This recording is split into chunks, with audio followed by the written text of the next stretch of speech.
Man Instagram'e žmonės rašo, ar studijuojam šeštadienį dirbam. Tavo makiažas yra malonumas ar darbas? Nes šiandien mes čia kaip ir susitiko maloniai praleisti laiko, bet tu vis tiek ruošiesi į darbą. Aha, vakare renginys. Bet aš dažnai galvoju, šiaip jau žinai, aš moku pasidažyti ir pati su visom pamokėlėm. Bet jeigu dažyčiausi pati, man būtų darbas, o kai ateinu ir čia pamedituoju su kava. Mes su jums susitikom turbūt prieš 9 metus, kai studija dar tai buvo atidaryta. Taip, Mes atradom tada tavim... išmokai, ką nors, jeigu pati negali, kad kažkas mokėtų mano makiažą daryti. Ir iš tiesų mes atradom, galima taip sakyti, kad aš turiu keletą tokių savo mūzų, kuriuom mes atradom naują jų makiažo įvaizdį ir jos taip prie jo prilipo, Niekaip kitaip kad nesidažom. realiai nieko kito nereikia. Ar tai bus raudonas kilimas, ar tai bus kasdienis makiažas, reklamuoti kremus. Visada padarysim tą patį. Bet kaip atrodė tavo makiažas pirmasis? Sakykime, ir ten buvo saikingai pas mane visada. Ir aš pasižiūriu nuotraukas, ten ar 14 metų, ar 15.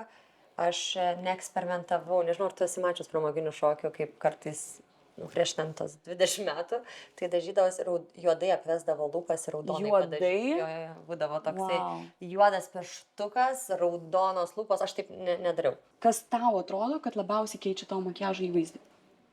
Lūpos ir antakiai.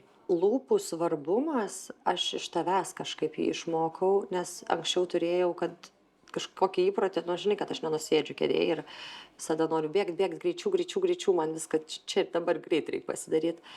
Ir iki tavęs aš dažnai sakydavau, ai, lūpas pasidažysiu pati, išeidama iš, vyko makiažas, ai, lūpas pati pasidažysiu. Ir tada supratau, kaip pakeičia, kai atsakingai padažomos lūpos, su gražiai apvedimu, su keliom spalvom. Ir nuo tada aš su lūpom jau eksperimentuoju. Irgi saikingai, vienam atspalvyje, bet žinau tokių savo tinkančių triukų. Parodyk savo išprotėjusi makiažo triuką, kurį manai, kad darai tik tu. Aš parodysiu, čia mano kosmetiniai yra, žiūrėk, čia visokių nesąmonių irgi yra, bet aš galiu ir su savo priemonėm padaryti. Aš viską turiu, žiūrėk, kokie jau nudrošti.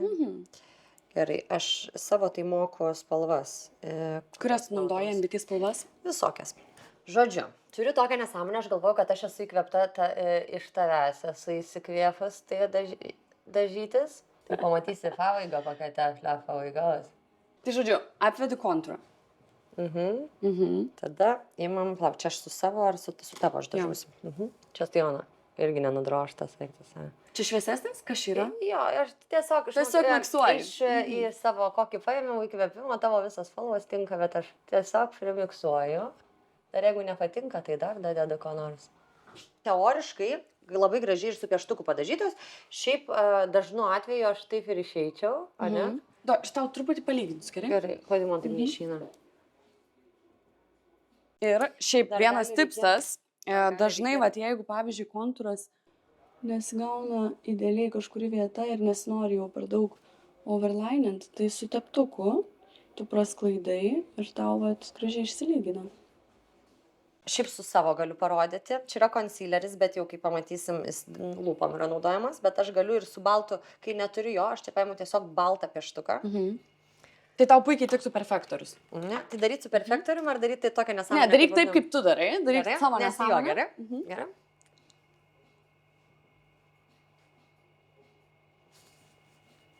Ir tada...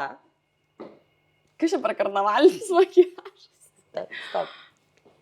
Ir tada... Ir tiesiog uždedi ant viršaus. Aha, yra, tai žiūrėk, ištrinu. Čia yra concealeris. Čia yra concealeris. Ir tu tai darai turbūt nuo savo 16 metų. Ne. 18. Ne. Nu, ir aš taip įstažu lūpas. O ką negražiai dabar atrodo lūpas? Volia. Toks... Bet pasakyk, atrodo... Atrodo, kad aš čia labai lūpdažiais kažkokiais pasidažiau. Ir žinai, tie tokie... Ir nesuprasi, man žinai, kas gražu, kad nesuprasi, kiek čia atspalvių pridėta. Nu jo, nes čia yra pridėta 3 ar 4. Bet aš Ir turbūt be šito tipso tu neįsivaizduoji savo makiažą. Nu, kaip pati dažausi. Aš laikausi tokios pozicijos, kad makiažas yra menas ir kūryba, kur nėra taisyklių. Svarbiausia rezultatas. Jeigu tavo rezultatas gaunasi taip, why not? Į kelionę gali pasiimti 3 dalykus. Kurie 3 dalykai tai būtų? Tokia karšta kelionė, kur Vat. karšti. Va ten, kur būsi tu ir kelionė. Ir tavo 3 produktai makiažo. Ir tave gali įmesti į bet kokias situacijas. Štai. Pasižiūrim. Indrė pasiimtų M-Beauty lūpų pieštuką. Nes lūpų pieštukas svarbiau negu blakstiena. Tuomet bronzantas. Principė su tais 2 galiu poilsiniai kelioniai, tai su tais 2 išgyventi. Same. Ane? Mhm. Taip. Iš Bet tas dėl yra, kad visa kai ko- susimodeliuoji veidą, pasidažai lūpas. Dėl viso ko, daug čia atidarysiu, čia yra tokia, jinai kaip krem pudra, Okay. bet su Truputį ja į pliažą pamaskuota, ne? galima eit. Aha. Indrės rėtukas. Pasimaskuot šiek tiek, pasikontūruot ir Ir M-Beauty pieštukas. Mhm. Juokingiausias makiažo atsiminimas. Aš ne tik, kad pati negaliu nueiti miegot su makiažu, bet kada grįždavom su draugiam, nesvarbu iš kokio vakarėlio, kelių metų, mano draugė atsikelia ryte ir sako, Indrė, aš su makiažu? Aišku, kad nesakau, taigi su manim miegi.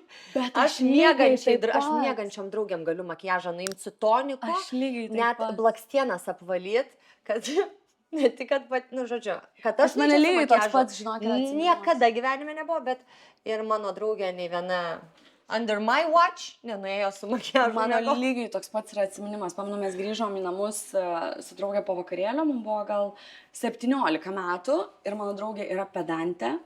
Ir kai aš pamačiau ją miegančią ant tos baltos patalynės, aš jai su tom šlapiom servetėlėm pradėjau valyti makiažą. Drąsiai sakau, kad daugeliu moterų esi ikona. Ne tik grožio, bet ir moters. Kas tau yra ikona? Ar turi žmogų, kuris tave įkvepia? Pirmiausia, tai labai ačiū. Nežinau, ar taip yra, bet ir mokausi priimti komplimentus.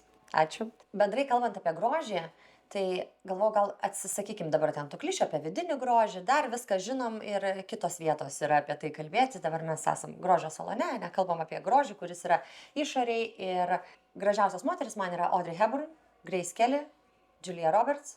Nice. Ir jų stiliaus, jų išvaizda įkvepia, aš ne visada gal laikausi, nes kartais išlenda Carrie Bradshaw, meilė, ten seksui ir miestui ir ten visiems spalvom. Aš kai pagalvoju apie Indrę Kavaliauskaitę, aš pamatau Seksą ir miestą. Man tu esi filmo verta ikona. Mane labiausiai įkvėpęs turbūt. Nu, kur viską sudėlio, aš jį žiūrėjau, kada vyko visa branda ir visas suvokimas kažkaip per tas spalvas. Aš labai kartais noriu gal ir pilkų spalvų ir taip saikingai būti.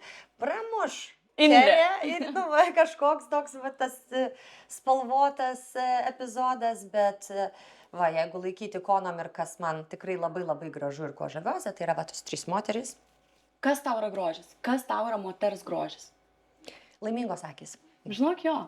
Aš tave jau taip matau periodiškai, nežinau, kas savaitę turbūt, ir dabar tavo akis laimingos. Labai gera matyti. Net šiurpai, žinok, nueina pagalvoti. Ten galima apie visokį grožį kalbėti ir aišku, reikia savim rūpintis ir kūnu, ir mintim, ir protu, ir lavintis. Ir grožis jis visas turi būti. Bet šiaip, jeigu žmogus laimingas, tai jis ir geras, ir gražus. Kokią žinutę tu siunti moterim? Iš tikrųjų būti pačiai savo laimės šaltiniu. Ir kad tavo laimė nuo nieko nepriklauso. Jeigu kažkas yra, tai tik tai geriau, kad tai yra. Bet jeigu to nebus, tu vis tiek gebėsi būti laimingas. Tai norėčiau, kad kuo daugiau moterų tai suprastų. O kai tų kitų žmonių yra, tada tiesiog pasidžiaugti, kad jų yra. Kad jie tave myli. Ačiū. Tai buvo grožio laida. Nepasidažyk pati. Bet pasidažy lūpas pati. Pasidažiau lūpas pati, dar paklausimas. Ar nereiks jų nuvalyti?